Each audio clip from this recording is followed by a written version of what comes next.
Hello students, so today we will study about the female reproductive system.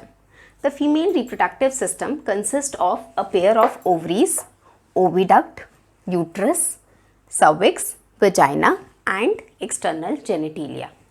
All these parts of the reproductive system along with the mammary glands play a very important role in all the processes of reproduction.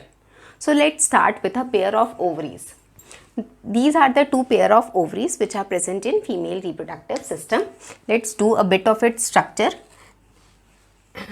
Ovary की बाहर जो layer होती है उसे हम कहते हैं epithelium. जो इनर पोर्शन है ओवरी का उसमें से जो पेरिफेरी का पोर्शन है उसे हम कहेंगे cortex and the inner part, बाहर वाला कॉर्टेक्स जो इनर पार्ट है उसको हम क्या कहेंगे, मेडुला. इस ओवरी में जो फॉलिकल्स होते हैं they are at different stages of development. For example यहाँ पर हमारे पास प्राइमरी फॉलिकल होगा, then secondary follicle, tertiary follicle and then we have here the Graafian follicle. Graafian follicle में से क्या होता है, ओवम रिलीज हो जाता है और जो स्ट्रक्चर बचता है दैट फॉर्म्स कॉर्पस ल्यूटम. इसका जो डिटेल्ड पार्ट है TS of mammalian ovary, this we will do later on when we will study oogenesis. फिलहाल के लिए आप इतना याद रखो कि there are a pair of ovaries which are present in the female reproductive system. The outer layer is known as epithelium, the peripheral portion is cortex, inner is medulla and it has follicles which are in different stages of development. Plus ovary secretes two important hormones. These hormones are also known as ovarian hormones. Why it is called ovarian hormones? Because they are secreted by ovaries. These hormones are steroid in nature. तो ये hormones कैसे होते हैं, steroidal होते हैं. ये दो hormones हैं एस्ट्रोजन एंड प्रोजेस्टेरॉन. इसमें से जो एस्ट्रोजन होता है this is released by these developing follicles and the progesterone is released by this structure which is known as corpus luteum. जो कब बनता है, जब ग्राफियन फॉलिकल में से ओवम रिलीज हो जाता है तो ये कॉर्पस ल्यूटम बनता है. This corpus luteum secretes progesterone. This hormone is also known as pregnancy hormone. Pregnancy hormone इसलिए कहते हैं because this is very important और this play a very important role in pregnancy because ये क्या करता है, ये जो यूट्रस की लाइनिंग है उसको ब्रेक नहीं होने देता तो पीरियड्स नहीं आते which is very important for the development of baby. So this is all about ovary. Now we will study about oviduct. So this oviduct, uterus, cervix, vagina, these are also a part of accessory ducts which are found in the female reproductive system. So this oviduct also called as fallopian tube. This consists of isthmus, ampulla and infundibulum. ये जो infundibulum है this is a funnel shaped structure. किस shape का होता है ये, funnel shape का होता है. इसके यहाँ पर इसके एंड में क्या होते हैं ये आप यहाँ पर देख रहे हो, these are finger like projections. Finger like projections इनका काम, और इनको क्या कहते हैं, फिम्ब्रिए कहते हैं. इनका फंक्शन होता है कि ओवरी में से जब ये ओवम रिलीज होता है, ओवरी में से ओवम रिलीज हुआ तो इन फिंगर लाइक प्रोजेक्शंस ने क्या किया, इन्हें कैच कर लिया. तो this is the function of fimbriae. उसके बाद ये ओवम इनफंडिबुलम में जाएगा. इनफंडिबुलम से मूव करता हुआ the second part of oviduct is ampulla which is a bit wider in diameter. Ampulla का डायामीटर इस्थमस के कंपैरिजन में थोड़ा सा ज़्यादा होता है. यहाँ तक पहुँचेगा.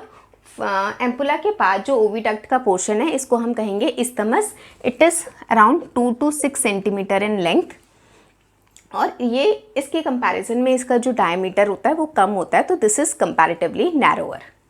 अब ओवम यहाँ से मूव कर रहा है, वो कहाँ तक आ गया, यहाँ तक आ गया, एम्पुला और इस्थमस के जंक्शन पे आ गया. This is the place where fertilisation takes place. Ovum ovary से निकल के यहाँ पर मूव करेगा.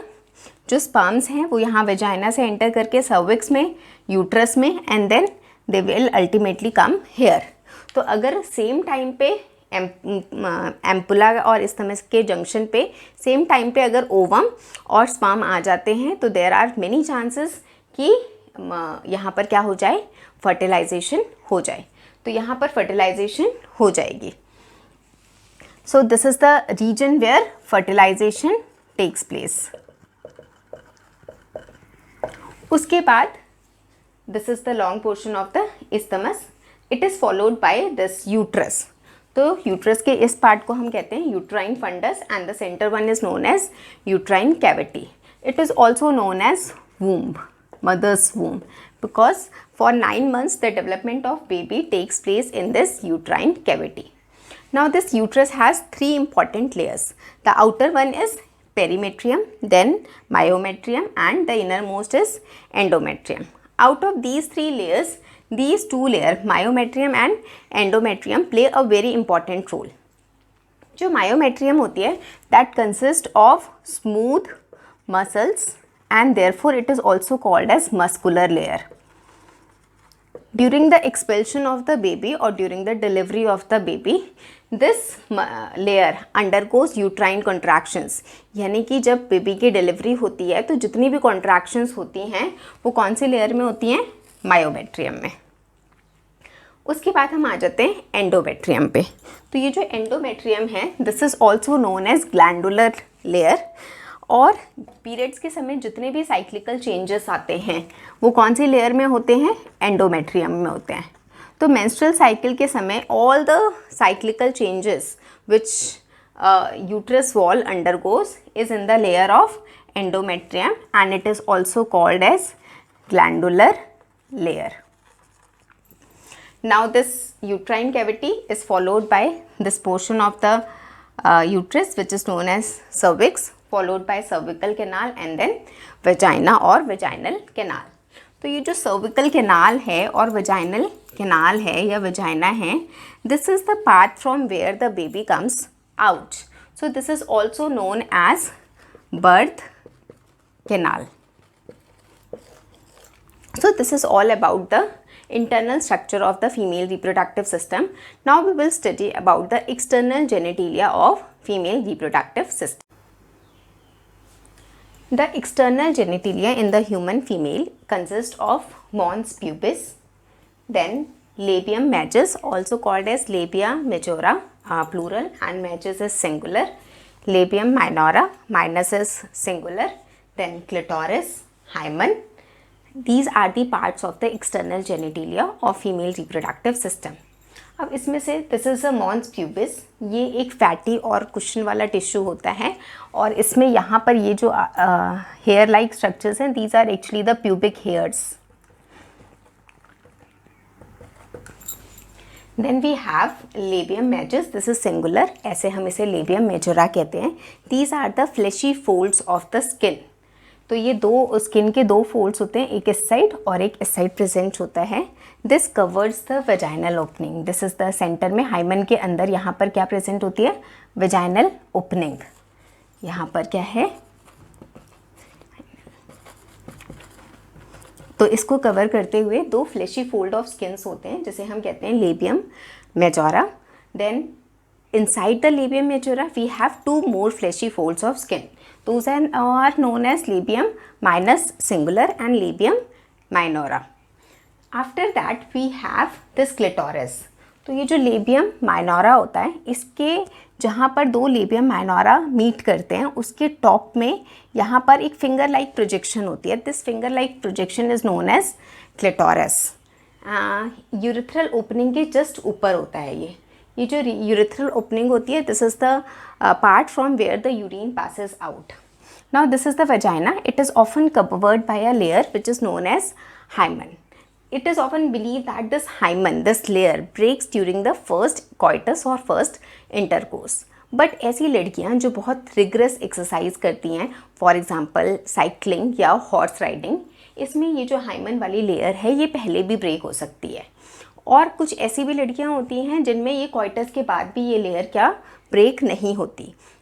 So the presence of this layer is not a reliable indicator of virginity or sexual intercourse.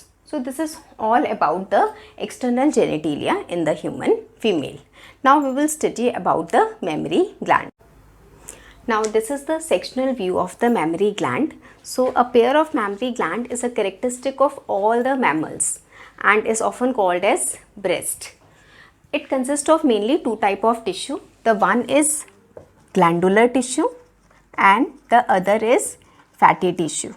जो fatty tissues होते हैं they basically provide the volume and glandular tissue is for milk secretion. So here you can see this is the portion of the ribs, and between these ribs muscles are present, and this carries one mammary gland. So ये वाला जो portion है this is the fatty tissues, और यहाँ पर ये जो आप देख रहे हो इस तरह का ये जो पोर्शन है ये है glandular tissue which consist of memory lobes. तो यहाँ पर हमने दो मेमरी लोब्स बनाए हैं, बट ऐसे 15 to 20 मेमरी लोब्स प्रेजेंट होते हैं एक मेमरी ग्लैंड में. Now this memory lobes consist of many glandular tissue which are known as alveolus. Alveolus is singular or alveoli which is plural. Many memory alveoli यानी कि ये ऐसे बहुत सारे alveoli join करके क्या बनाते हैं, ये बहुत सारे यहाँ देखो बहुत सारे alveoli बने हुए हैं. These all will join to form memory duct. ये यहाँ पर क्या बनाएंगे, memory duct which will lead to ampulla. यहाँ पर क्या हो गया, ये this is this portion is known as memory alveolus. Many alveolus will meet to form memory duct and then it will form ampulla. The ampulla will ultimately lead to a duct which is known as lactiferous duct. यानी कि ये ampulla will lead to a duct which is known as lactiferous duct from where the milk comes out when the baby sucks it. So this is the structure of the sectional view of the mammary gland. Thank you student, that's all for today, and in next video we will study about the process of spermatogenesis and oogenesis. Till then stay safe and stay healthy. Thank you.